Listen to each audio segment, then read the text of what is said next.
This is All Things Politics today with another video. And today I wanted to go into the Arizona Senate and mostly the presidential election and give an analysis on that. Now, there's been recent polls out of Arizona, this one by CBS, showing different polling on the Trump versus Biden rematch. But what we've been really seeing over the past few days and week is Arizona is very likely going to go to Trump, with him doing +5 in this poll, and in Florida doing +9, which the Florida polling looks pretty accurate, and you kind of have to put that in place for Arizona. Now, Arizona is very an ancestral Republican state. Now, he didn't win it in 2020, but he did win it in 2016. So it brings up a lot of questions on where the shifts and what is going on in Arizona at all. Now, the CBS poll has it +5 for Trump, which is it's believable, but also not. I don't think he's going to win by that margin because even though he barely lost it in 2020 by like 1%.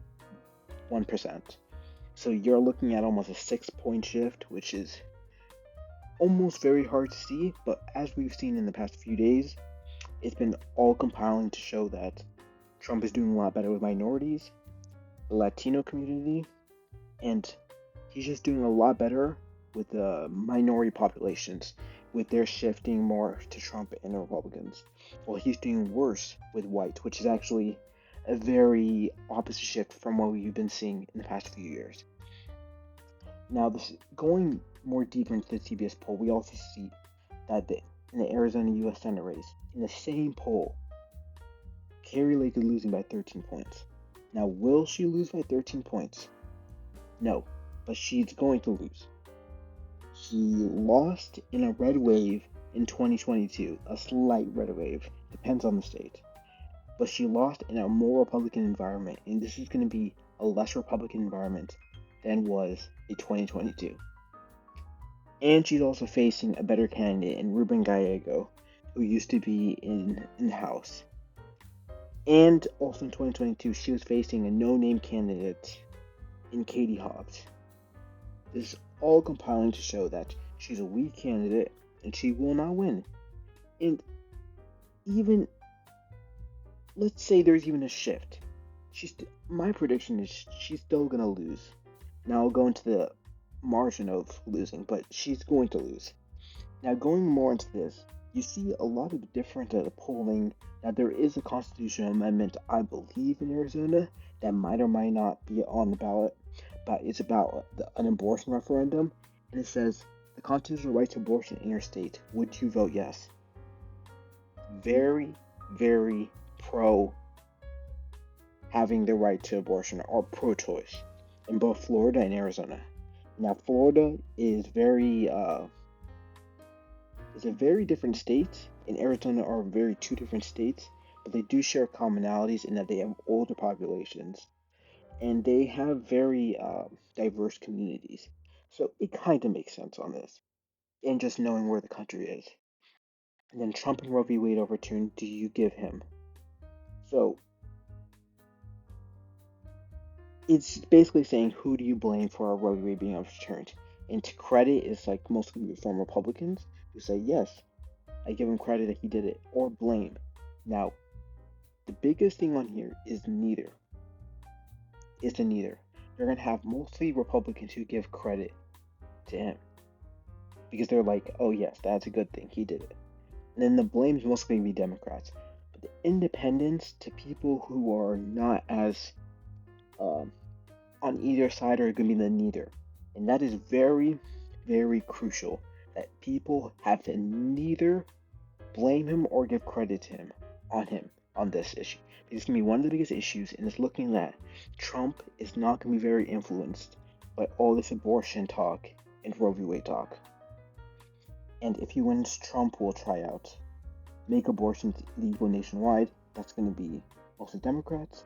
But I think the main thing is leave abortion up to the states, or do nothing, is where Trump wants to be in, which he's getting at. So it's looking that abortion will not be as big of an issue in 2024 as it was in 2022, and that people don't see him as bad on abortion than they saw Republicans in 2022. So this is all good things for Trump, and kind of could have explained why he has a +5 margin, and Carrie Lake is losing by 13 fucking points, which is unbelievable. And if you even get rid of the margin of error, she's still losing by 10. So it's quite astonishing. But as you go into the precinct data, there's Republican areas and then there's more Democrat areas. Now we've seen a lot of big shift on people's views on immigration and where you see these border counties. Now we've seen these border counties shift more Republican, and you've also seen Maricopa be like the swing district. Whoever wins this is basically winning the election. But as we have immigration becomes, I think, less of a big issue as it was in 2020, 2016 especially, but also 2020, you'll see, my prediction is you'll see these shifts be less prominent on these edge counties to Mexico. But there's still a chance that I think where Trump will win is Maricopa County by like 2 points, which would make up for most of his gains in the state.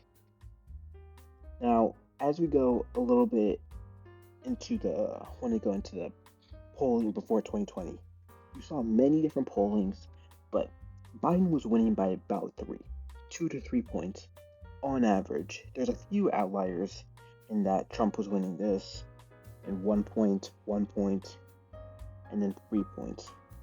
But most of them I would average it out to be around a 3 point, or they say around 2 points, but it depends on it. I would go by FiveThirtyEight because I really like their polling and how they do it, but it's around a 3-point margin. Now you have a big flip where Trump is possibly winning by +5. If Biden ended up winning it by like around 1 point, that's like a 1.6% change. If we apply that same thing to Trump would still win the state. So this is just showing that whatever polling errors have been in the past on either side will not make up for Trump losing the state, and will not be the reason why Trump will lose the state. So I think this is all culminating. This, I do not believe, includes third-party candidates, which it does not. So you have to add in Jill Stein and Cornel West into this, and also I believe there might be a libertarian candidate. But I think this all shows where the 2024 election is going, and it's been shifting in the past few states, and the Sun Belt has been shifting very, very Republican in the recent polling. Now, is polling everything? No.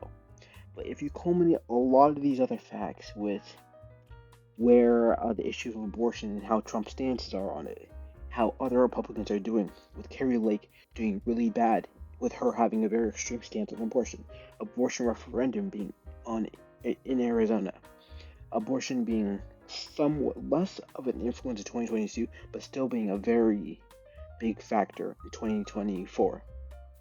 This all culminates to show that Trump will probably win the state of Arizona based on the recent polling and other data that you add. You just never want to use 1 point of reference or 1 point of data to have a prediction. So my prediction will probably be Trump wins Arizona by 2 points, and he wins Florida by about 7. So that would be like a 2 to 3 point shift in Biden's direction, but that still shows that Trump will probably win Arizona, and they'll be one step closer to him getting 207 electoral votes. Now that's going to be it for me. This is All Things Politics, today with another video. Like and subscribe and comment, and I'll see y'all later.